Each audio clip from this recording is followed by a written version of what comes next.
Alright, Dan, we've got to do something about this object issue and these curly braces. So let's start with the curly braces. So curly braces denote a block of code, and you always put things in the curly braces.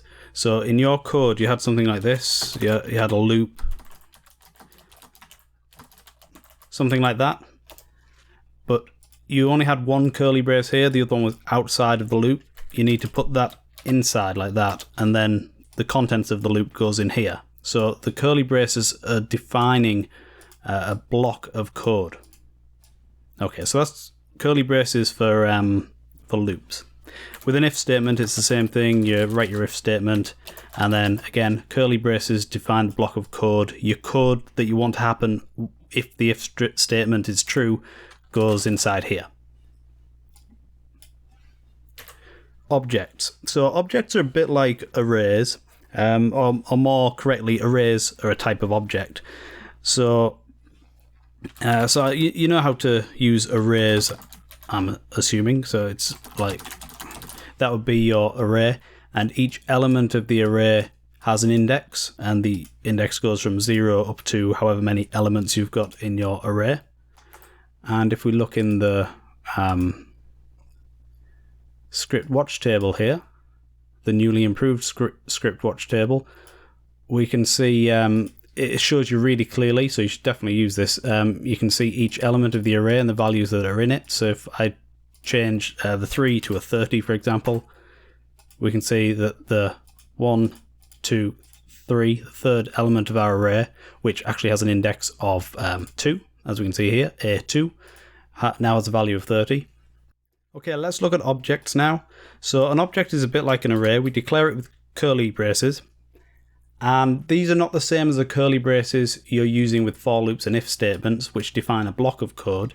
In this case, because they're assigned to a variable, it defines an object. So this is how we declare an object.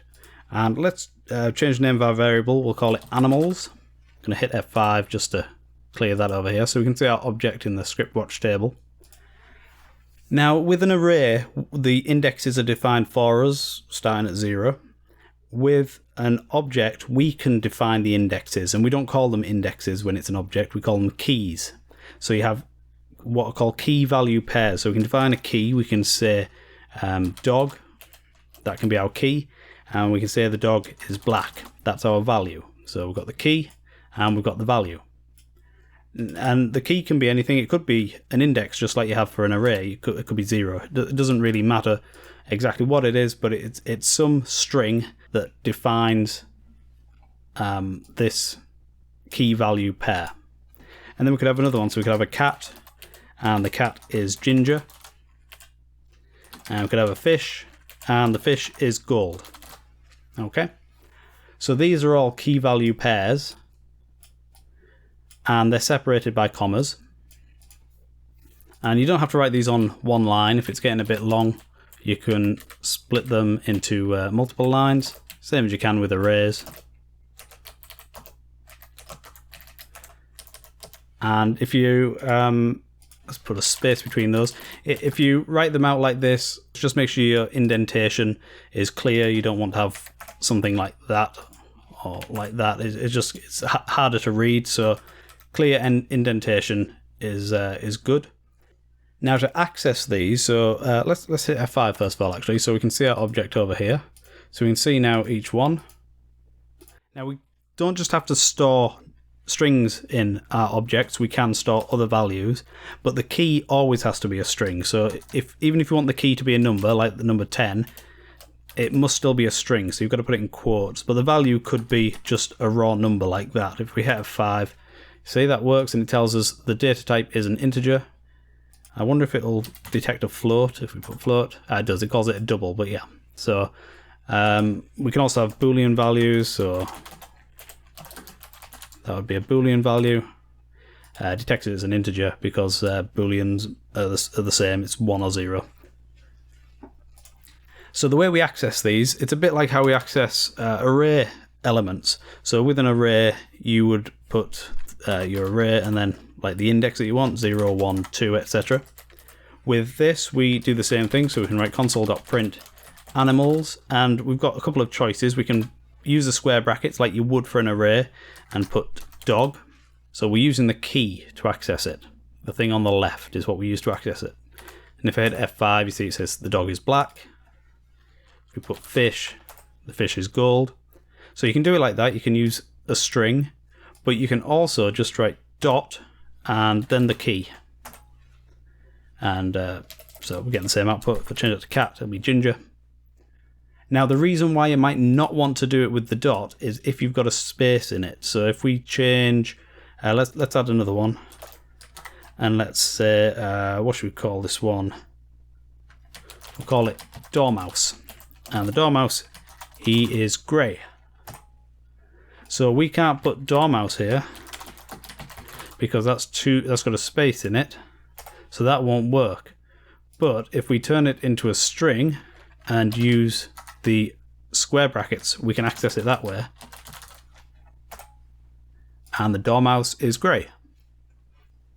And of course, if you want to assign extra things to the object, you can do it in the same kind of way. So we could take our object, animals, and would say baboon. Baboon is how you spell baboon, it is now. Equals, what does the baboon equal? The baboon is angry. So we hit F5 and you can see it's added. Let's just make that a bit bigger so we can see our baboon. So the baboon is angry, so it adds it into the object. We don't have to add it up here where we've actually defined it. So that's just like with an array where you add additional elements. Now getting into more advanced things, you don't have to just add strings and numbers and booleans. You can put other objects inside objects. So let's start over because it's going to get a bit more complicated now. So we're going to create a new object, call it animals. But we're not going to put anything in this object. So we have a blank object called animals. We're going to make another object. We're going to call it dogs. And actually, let's make this into an array. We'll have an array called dogs. And we need 3 dogs. We shall have Tyke. We shall have Rover. And we shall have Fido. So now we have an array of dogs. There we go. Now we can put our array of dogs into our animals object. So we can say animals.dogs equals dogs. So in this case, the dogs on the left side of the equal sign is the key we're giving it. And the dogs on the right side is referring to this array. So if I hit F5, we can now see our animals object is here. And it contains an array called dogs. And then this is our original array called dogs. So that's slightly confusing. So let's call this dogs in object, just to make it clear which is which. There we go. So dogs in object is this one. So our dogs have now been added. Our dogs array have now been added to our animals object. Now we can also add another one. We can have one called cats. And we'll make this an array as well. And what's a good name for a cat? Tigger. That's a good name for a cat. And Felix. And Tom. So now we can say animals.cats in object equals cats. And there's our cats.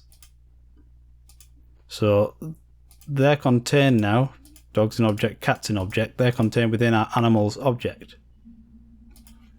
Now we can add an object to our object, so we could have another variable. What should we call this one? Call this exotic. And this will be a key value pair. So this is an object. So we're going to have elephant. He is from Africa. And we shall have a tiger. He is from Asia. A tiger's from Asia? I don't know. And we shall have a panda, and he is from China. So these are key value pairs inside an object, and now we're going to add this to our animals object. So exotic in object equals exotic. So now our object has an array inside it, that's the dogs, another array, that's the cats, and an object, which is our exotics. So we can see those broken down there. Now, if you want to access one of these dogs from within the animals object, you'd have to write like this: console.print animals.dogs in object. Now, because dogs in object is an array, we have to access those with an index, which is going to start at 0. And so that'll be 0, 1, 2. So if we want to access Rover, that'll be 1. So put 1 and it will print out Rover. If we want to access the cats, so write cats, and we want to access Tom, and he's the last cat, so that's going to be an index of 2. And it prints out Tom. Now if we want to access the exotic animals, let's do that. So we've got animals exotic in object. Now these are key value pairs, so we can put a dot, or we can use the square brackets, but we've got to use one of the keys. So if we want to find out where the tiger's from, we type tiger and it will say Asia. And to do that with the square bracket, where we do it like this: tiger. So he's from Asia, and the panda is from China. So what I recommend you do is create a little project like this and just play around with objects, play around with arrays, and play around with loops, and combine these. So if you want to print out all the dogs, for example, from within the animals array, obviously it's easy to do it from the dogs array, but let's do it from the animals, the array that's inside the animals object. We could do for I equals 0. There's different ways of doing this, but we'll do it this way. I is less than animals.dogs in object.length I plus plus.